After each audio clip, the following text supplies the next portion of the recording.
Hello everyone, कैसे हैं आप लोग। हिस्ट्री एंड अर्थ के एक नए वीडियो लेक्चर में आप सबका वापस से स्वागत है। मैं चेतन गोयल, आप सबका हिस्ट्री फैकल्टी, आप सबके सामने इस अमेजिंग प्लेटफॉर्म में बहुत बहुत स्वागत करता हूँ। हमने पहले दिल्ली सल्तनत की एक पूरी सीरीज शुरू करी थी एंड उसमें हमने कई सारे वीडियो लेक्चर्स को ऑलरेडी कवर अप कर रखा है।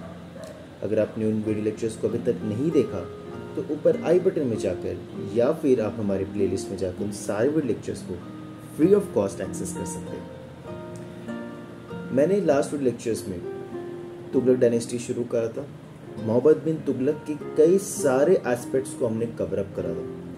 तो आज भी हम मोहम्मद बिन तुगलक को थोड़े से ब्रीफ में जो अभी तक हमने पढ़ा है उसे समझेंगे एंड उसकी रिमेनिंग एस्पेक्ट्स को भी कवर अप करेंगे, जिससे एक कॉम्प्रिहेंसिव ओवरव्यू आपको समझ में आएगा। And post Mohammad bin Tughlaq will enter into with the aspects of Firoz Shah Tughlaq and eventually फिर हम लोधी डायनेस्टी के पास एंटर करके सैयद एंड देन लोधीज के बाद हम दिल्ली सल्तनत को समाप्त करेंगे।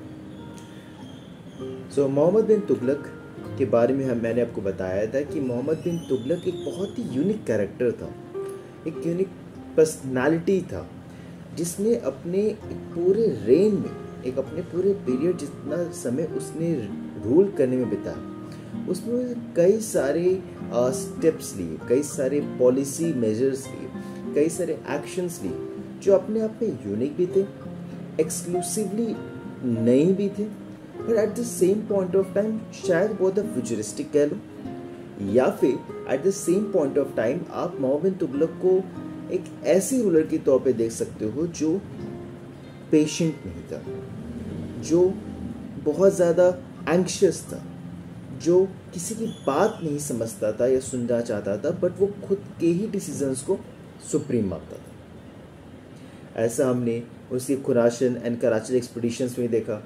दौलताबाद को न्यू कैपिटल बनाते हुए हमने देखा, टोकन करेंसी के केस में देखा।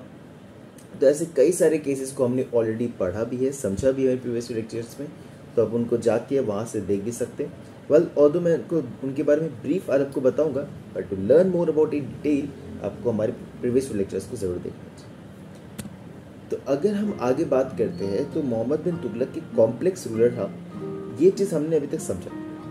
मोहम्मद बिन तुगलक के बारे में एक खास बात ये है कि मोहम्मद बिन तुगलक और Alauddin Khilji, because they both are were powerful rulers. तो जो पावरफुल रूलर होता है ना, तो इस चीज़ को ध्यान रखिएगा कि जब भी पॉलिटिकल यूनिट, वो राजा, वो सुल्तान, जब वो पावरफुल बनना शुरू करता है और उसे ये पता है कि उसकी पोजीशन मजबूत है, उस केस में जो रिलीजियस इंस्टीट्यूशंस हैं, ज़्यादातर उनकी कंट्रोल को हम एज अ पॉलिटिकल सेटअप में, मतलब जो थियोलॉजियंस हैं, जो उलेमाज हैं, उनका कंट्रोल पॉलिटिकल रूलर्स के ऊपर कम रहता है। पर जैसे ही पॉलिटिकल रूलर्स कमज़ोर होना शुरू करते हैं, ये हमें देखने को मिला है कि जो रिलीजियस इंस्टीट्यूशंस होते थे वो इवेंचुअली बहुत ज़्यादा पावरफुल बनना शुरू करते थे। अलाउद्दीन खिलजी में उसने थ्रू आउट हिज रूल उसने अपने आप को बिल्कुल डिस्टेंट रखा फ्रॉम द रिलीजियस इंस्टीट्यूशन।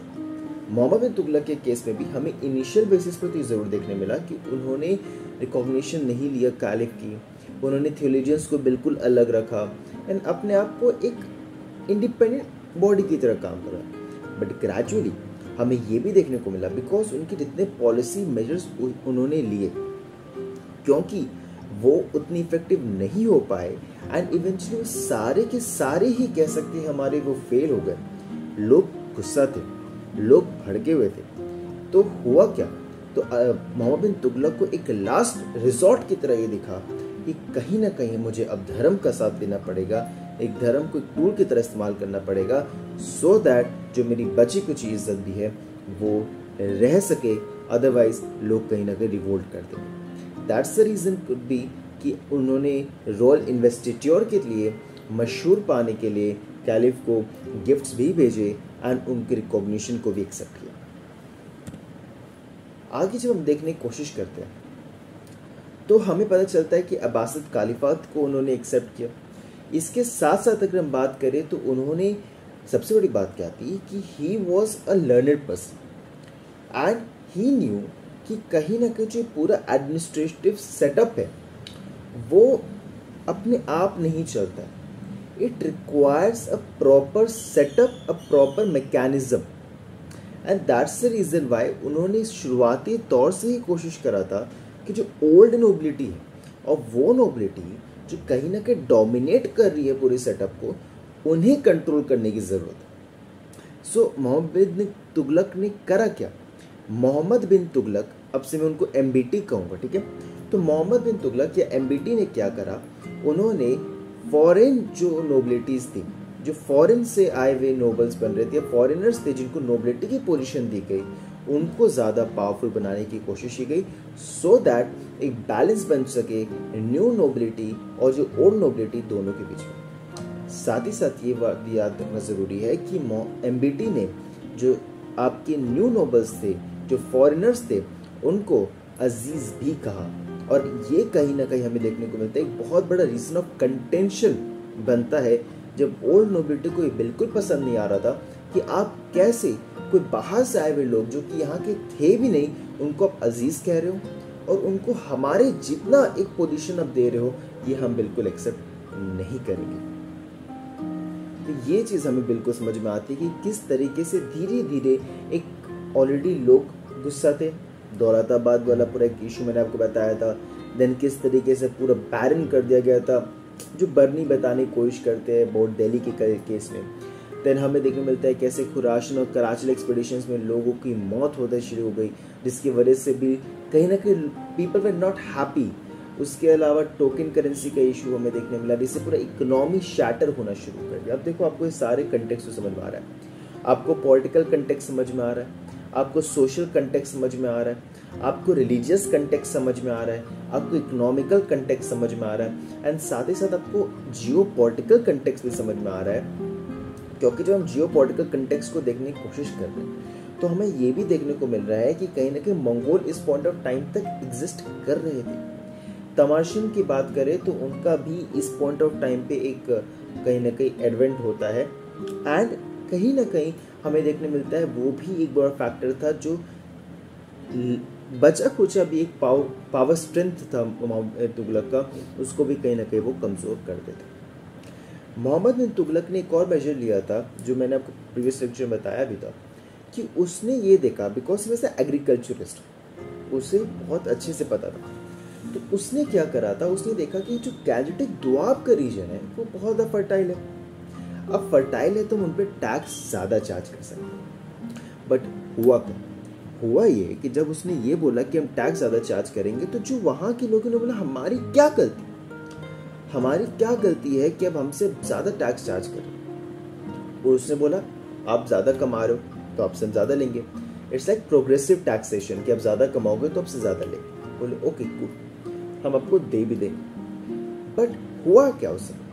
हुआ ये कि उस समय आ गया फेमाइन। अब फेमाइन आने की वजह से लोगों का जो एक पर कैपिटा कंजम्पशन भी था, या पर कैपिटा आई वुड से इनकम था, वो हो गया कम। अब उसके बाद टैक्सेशन तो चार्ज करने थे।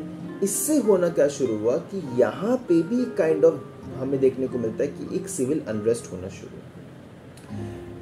मोहम्मद बिन तुगलक ने ये देखा कि किसी, देखो ये बात बिल्कुल क्लियर है कि किसी भी स्टेट का, कोई भी स्टेट पावरफुल तब बनेगा जब उसकी मिलिट्री स्ट्रांग होगी, उसकी पॉलिटिकल सेटअप स्ट्रांग होगा, बैलेंस्ड होगा, स्टेबल होगा, ये सारी चीज़ें सही है। बट सबसे इम्पोर्टेंट बात क्या है कि उसकी इकोनॉमी मजबूत होनी चाहिए। इकोनॉमी में उसकी एग्रीकल्चर मजबूत होनी चाहिए। एग्रीकल्चर किसी भी इकोनॉमी का एक बेस होता है, ये बात मोहम्मद बिन तुगलक को पता था।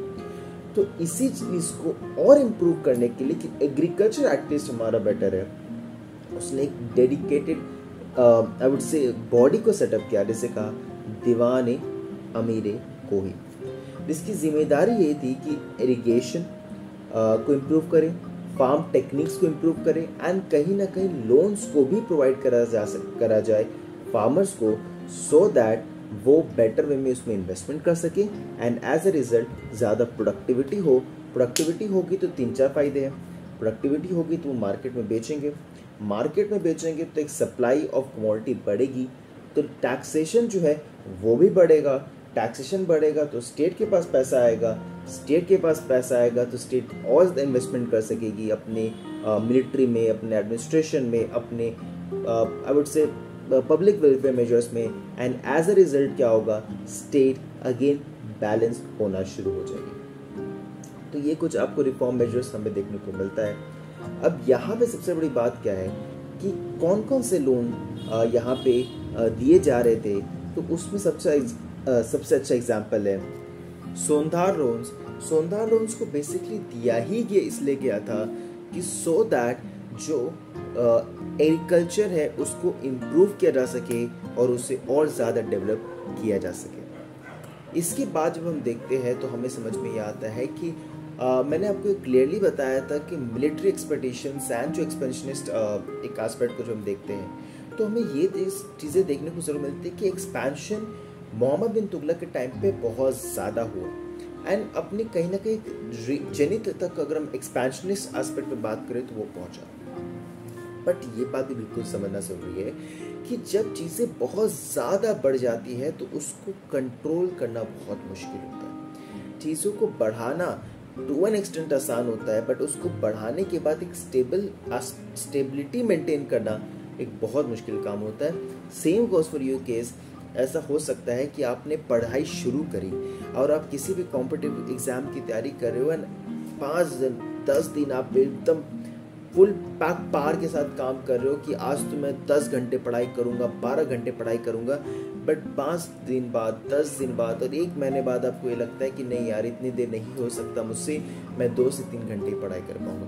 बट वो जो एक कंटेक्स्ट डेवलप होता है ना, वो आपको समझना जरूरी है कि जो आपने 10-12 घंटे पढ़ाई की, शायद इट वॉज नॉट नेसेसरी 2-3 घंटे पढ़ना, it was also not necessary. एक बीच का रास्ता अपना जरूरी है, दैट वॉज 8 आवर्स 9 आवर्स, ये जरूरी है, but on a systematic and in a discipline way हर दिन पढ़ना। तो ये चीज़ ज़रूरी है कि वो सिस्टमैटिक डिसिप्लिन बनाना बहुत मुश्किल होता है एंड यही वो बड़ा केस था कि जब आप स्टेबिलिटी बनाना मुश्किल था एंड जैसी सेंट्रल पावर वीक होना शुरू हो गई, हमने हर जगह देखा है, अर्ली मिडल पीरियड से ही देखा है, जैसी सेंट्रल पावर वीक होना शुरू कर दिए, छोटे छोटे प्रिंसिपैलिटीज, छोटे छोटे किंगडम है, वो बोलते हैं कि हम शक्तिशाली है, हम अपना ख्याल खुद रख सकते हैं, हम आपके अंदर क्यों काम करें, हम आपकी सोवरेनिटी को क्यों एक्सेप्ट करें। एंड यही चीज़ हमें देखने मिलता है कि चाहे वो मदुरई का केस था या बंगाल का केस था या सिंध का केस था या डेक्कन का केस था, यहाँ पे पूरा पूरा विजयनगर एम्पायर बन गया। इसी वजह से हमें देखने को मिलता है कि ये धीरे धीरे अपने आप को अलग कर रहे थे कि अब हम आपके साथ नहीं रहना चाहते। सबका केस यही था कि अब जैसे पॉलिटिकल पावर वीक हो रहा है, भाई अब आपका इकोनॉमी वीक हो चुका है, आपका पॉलिटिकल सेटअप वीक होते जा रहा है, लोग आपसे खुश नहीं है, उस केस में ये चीज़ें होना बहुत आम सी बात है, राइट। इसके बाद ये भी देखना ज़रूरी है कि रिलीजियस टॉलरेंस, पैट्रोनेज दिया गया स्कॉलर्स को, ट्रांसलेशन को फोकस किया गया, कल्चरल सिंथेसिस हमें देखने को मिलता है। ये चीज़ें क्या दिखाती हैं? मैंने आपको पॉइंटर्स बताए, बट ये पॉइंटर्स से आपको क्या समझ में आता है? ये बात बिल्कुल क्लियर हो गया कि Mohammad bin Tughlaq, because he was a learned person, orthodoxy से दूर था, तो he was quite a liberal person with a open mind. उसको ये पता था कि धर्म इज समथिंग डिफरेंट एंड जो उसके में डिवीजन क्रिएट करने की कोशिश एस्पेक्ट होता है, that is something also different. He was secular by nature and उसने हर एक रिलीजन को कहीं ना कहीं फोकस किया एंड ही वाज लाइक कि ठीक है, आपको जो आपके रिलीजन को फॉलो करना है, मैं उसके अगेंस्ट नहीं जाऊंगा। हाँ, मैं आपको पनिशमेंट दूंगा अगर आप जो स्टेट के रूल्स एंड रेगुलेशंस हैं उनको फॉलो नहीं करते हो। साथ ही साथ कई सारे स्कॉलर्स को पैट्रोनाइज किया गया, including Ibn Battuta, one of the popular scholars जो कि मोरक्को से आए थे, रहला लिखा है उन्होंने। ट्रांसलेशन को बहुत ज़्यादा फोकस किया था, पर्शियन एंड अरबिक ट्रांसलेशंस को करा जाता था, जो कि लोकल आपके जितने भी आर्टिकल्स थे या फिर रिटन सोर्सेज थे उनको ट्रांसलेशन पे फोकस करवाया गया।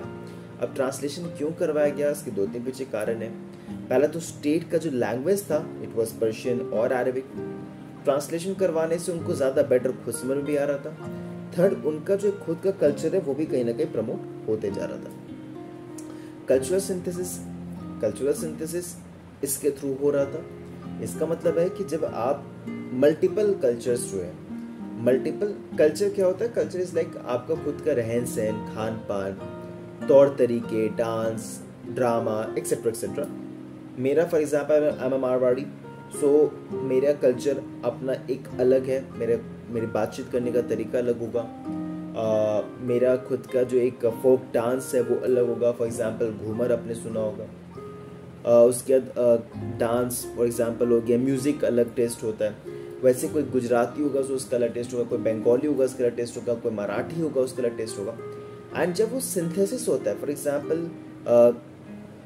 एग्जांपल एक गुजराती और एक मराठी का एक फ्यूजन हो रहा है, that's a culture synthesis. Same goes for एक राजस्थानी और एक फॉर एग्जांपल दिल्ली हाइट का एक कल्चर का इंट्रैक्शन हो रहा है, तो कल्चर सिंथेसिस है। वह मल्टीपल कल्चर्स का एक इंट्रैक्शन हो रहा है, that's a cultural synthesis.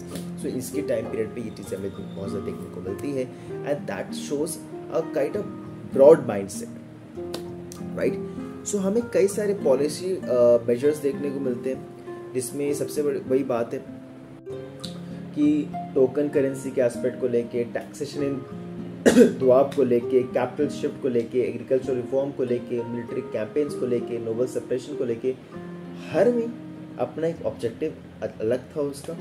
But failure क्यों हुआ? जैसे टोकन करेंसी की बात करते कि फॉर्जरी बहुत ज़्यादा हुआ, घर में लोग बना रहे थे, फाइनेंशियल कोलैप्स हुआ। टैक्सेशन दुआब, फेमाइन, पीजेंट्स का माइग्रेशन होना, रिबेलियन होना, जिसके वजह से फेल हुआ। Capital shift because of force migration कर रहे थे, लोगों के ना चाहते हुए भी अपन को कर रहे थे, फिर तुरंत ही आपने बोला कि दिल्ली वापस चलो, वो भी बड़ा केस था। एग्रीकल्चर रिफॉर्म, दीवान अमीर कोहिर उसने लाने की कोशिश करी, उसने बहुत हद तक सुनारदन भी आपके लोन्स को देने की कोशिश करी। बट पॉइंट ये था करप्शन और लोगों को पता ना होना कि एग्जैक्टली क्या चीज़ें, ये बहुत बड़ा फैक्टर है। तो इससे क्या पता चलता है? इससे ये पता चलता है कि आप कोई भी मेजर्स को लेके आओगे, लोगों को एटलीस्ट बताने की ज़रूरत है कि आप लेकर के आ रहे हो। मिलिट्री कैंपेन्स की बात करें तो बहुत ज़्यादा कॉस्टली था, प्लस साथ साथ एम्पायर वीक होना शुरू हो गया। एंड नोबल सेपरेशन की बात करें तो वही आपका अजीज़ वाला जो मैंने आपको बताया वो बड़ा फैक्टर होता है, जिसके से नोबल्स भी खुश नहीं थे।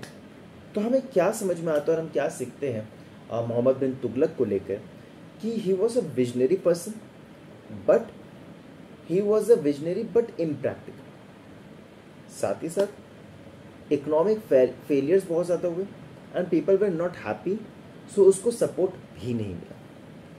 रिलीजियस टॉलरेंस था एंड उसने अपने आप को एक सेक्युलर एंड लिबरल पर्सन की तरह दिखा इनिशियली, बट बाद में बिकॉज उसके साथ सिचुएशन सही नहीं रहे, so as a result he failed and he decided to, I would say, to take support from the religion itself. And governance and revolts की बात करें तो गवर्नेंस हमें देखने को मिलता है कि उसने गवर्नेंस मेजर्स को ज़्यादा इफेक्टिव वे में नहीं मेजर किया, हार्श तरीके से करने की कोशिश करी, people were not happy and eventually जैसी पॉलिटिकल पावर कमजोर हुआ सेंट्रल लेवल पे, धीरे धीरे एक बाइफर्केशन होना शुरू हुआ एंड छोटे छोटे जो किंगडम्स थे वो बनना शुरू हो गए। जैसे सबसे अच्छा एग्जाम्पल है Vijayanagara empire under Harihara and Bukka. तो ये चीज़ हमें देखने को मिलती है। सो एट द कंक्लूजन हमें ये देखने को मिलता है कि मोहम्मद बिन तुगलक का जो एक रेन था उसमें हमें बैलेंस देखने को मिलता है, एक विजनरी एस्पेक्ट में और प्रैक्टिकल एग्जीक्यूशन के बीच में, जहाँ पे हमें एक विजन तो देखने को मिल रहा है कि चीज़ें बड़ी बड़ी हो सकती है, बट इन रियल बेसिस पे जो उसका एक इम्प्लीकेशन होता है वो फेलियर था। एंड इससे हमें ये पता चलता है कि चीज़ों को सिर्फ इमेजिन करने से नहीं होता, चीज़ों को लेकर चलना होता है। एंड साथ ही साथ जो आपको मन कर रहा है, फॉर एग्जांपल मुझे ये मन कर रहा है कि मैं ABCD काम कर दूं, तो इसका मतलब ये बिल्कुल नहीं है कि जो मेरा पार्टनर है या जो भी मेरे साथ है उसको भी वो ABCD करने का मन होगा। मैं उस पर इम्पोज नहीं कर सकता, मुझे उसको भी लेकर चलना पड़ेगा, और शायद उसे कुछ और करने का मन होगा तो मुझे वो भी लेकर चलना पड़ेगा। तो ये चीज़ समझना ज़रूरी है कि आप जो सोच रहे हो वो सोवरेन डिसीजन नहीं हो सकता है, specially when you are running a government, when you are the state and your responsibility is to ensure कि आप सबको लेकर चलो, तब जाके आप एक बेटर स्टेट फॉर्मेशन कर सकते हैं। तो ये थी हमारे मोहम्मद बिन तुगलक की कहानी। इसके बाद आप सबसे मैं यही रिक्वेस्ट करूँगा कि आप सबके फीडबैक मेरे लिए बहुत इंपॉर्टेंट है। अच्छा लहो लगे, बुरा लगा हो, आप मुझे बेझिझक बताएं। आप मुझे इंस्टाग्राम पे बता सकते हैं, आप कमेंट सेक्शन में बता सकते हैं, बट अपना फीडबैक ज़रूर दें। लाइक करें, कमेंट करें, शेयर करें वीडियो लेक्चर्स को, एंड सब्सक्राइब करना ना भूलें। बेल नोटिफिकेशन को ज़रूर प्रेस करें सो दैट कि जब भी हमारा नेक्स्ट वीडियो लेक्चर आए तो आपको सबसे पहले पता चले। चलिए पढ़ते रहिए। जय हिंद। एंड अगेन कोई भी डाउट हो फील फ्री टू आस्क। चलिए मिलते हैं अगले वीडियो लेक्चर में, तब तक के लिए टाटा।